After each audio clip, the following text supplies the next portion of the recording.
10, 9, 8, 7, 6, 5, 4, 3, 2, 1, 0. Peristiwa G30S itu juga diikuti dengan pembunuhan massal di berbagai daerah di Indonesia. Ini sebuah pembunuhan massal dengan skenario nasional, tapi terjadi memang pada tingkat lokal.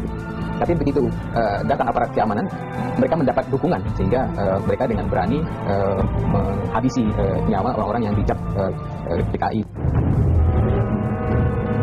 Pasukan FPKD itu ditugaskan di Jawa Tengah, baru sebulan kemudian di Jawa Timur, dan kemudian 2 bulan setelah meletusnya peristiwa G30S itu di Bali. Jadi pada awal Desember itu di Bali. Ucapan yang disampaikan oleh Jenderal Nasution yang mengatakan membasmi PKI sampai ke akar-akarnya.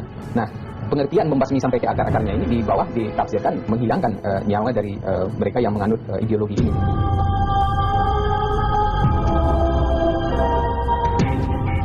Kalau dari gambar besarnya ini kan sebetulnya pemerintahan ini kan untuk menteror, menghabisi pendukung Soekarno dan sebagainya. Ketika semua itu sudah selesai, sudah tinggal Soekarno dipaksa untuk mengeluarkan satu surat untuk mensahkan peralihan kekuasaan ke Soeharto ya. Jadi hampir rata-rata di semua wilayah menjelang Maret itu sudah selesai.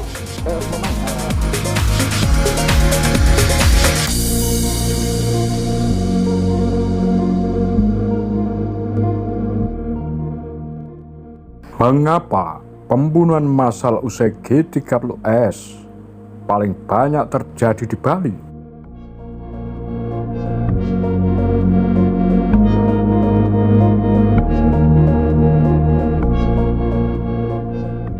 Peristiwa gerakan 30 September telah menyebabkan krisis politik di seluruh Indonesia. Kejadian ini menyebabkan aksi pembantaian besar-besaran. Bahkan korbannya tak hanya kader Partai Komunis Indonesia, tapi mereka yang dianggap berseberangan atau membahayakan kelompok-kelompok tertentu. Dari seluruh daerah di Indonesia, Bali merupakan lokasi yang paling parah dan paling banyak memakan korban saat operasi penumpasan G30S diluncurkan. Tidak kurang dari 100.000 orang tewas dibunuh. Jumlah yang dibunuh di Bali itu sangat besar, mencapai 5% dari populasi. Lebih dari 100.000 orang tewas dibantai. Tragedi berdarah ini berlangsung selama setahun, yakni tahun 1965 hingga 1966.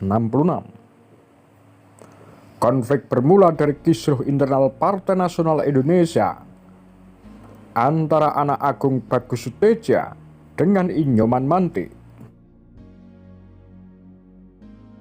Kebencian Mantik yang tumbuh kepada Suteja bukan tanpa alasan.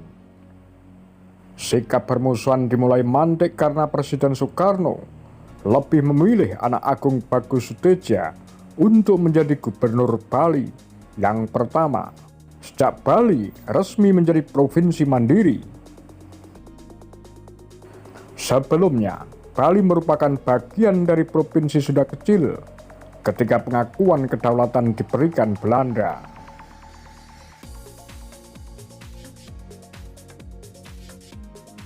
Alasan Soekarno memilih Suteja karena dianggap cerdas dan memiliki kesamaan visi dengan pemerintah pusat.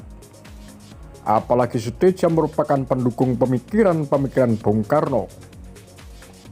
Padahal, Mantik mendapatkan suara terbanyak dan seharusnya bisa menduduki jabatan tertinggi di Pulau Dewata.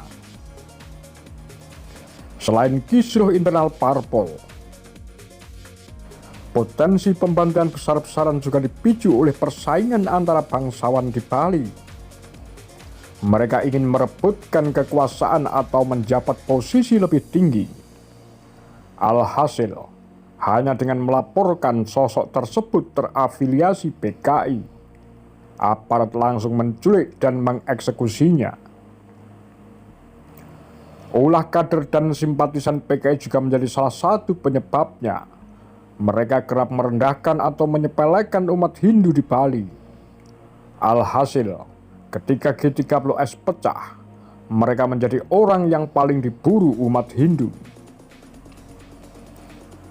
Memasuki awal 1 Desember 1965, pemerintah pusat memanggil Gubernur Suteja ke Jakarta.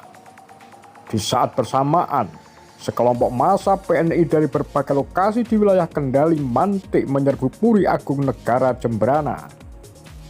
Rumah-rumah yang sudah ditandai sebagai kader atau simpatisan PKI diserbu.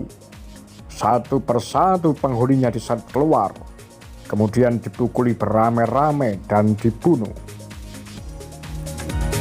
Massa juga menjarah berbagai benda berharga dan peninggalan yang disimpan di dalam puri. Hanya sebagian saja yang berhasil diambil kembali pada tahun 1975. Sebanyak 16 pengurus dinyatakan tewas dibunuh. Penculikan yang terjadi pada Gubernur Suteja membuat suasana di Bali semakin mencekam. Aksi pembunuhan tak lagi menyasar kepada kader maupun relawan PKI, tapi mereka yang dianggap musuh oleh orang-orang sekitarnya. Bahkan agar pembantian tampak religius dilaksanakan ritual nyupat.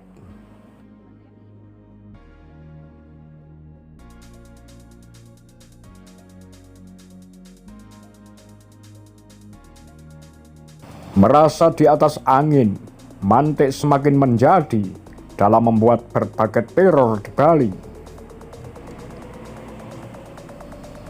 Ditambah lagi kedatangan RPKAD sehingga pembantaian terjadi hampir di seluruh tanah Pulau Dewata. Bahkan dibentuk pula kelompok yang disebut Tameng. Para anggotanya dikenal sadis dan tidak kenal ampun. Jika ingin lolos, maka keluarga yang sudah dijadikan target harus merelakan putrinya disetubui. Mereka yang punya dendam bisa melaporkan dan mencap lawannya sebagai PKI. Saat ini masih ada beberapa anggota Tameng yang masih hidup. Namun kehidupan mereka sangat menderita dibandingkan saat berlangsungnya pembantaian besar-besaran itu. Mungkin itulah karma yang mereka dapat. Tulis Ayu dalam bukunya Nasib Para Soekarnois, kisah penculikan Gubernur Bali Suteja 1966, terbitan Yayasan Penghayat Keadilan. Apa pandangan Anda? Demikian kura-kura, Tagar Lambe Sundel.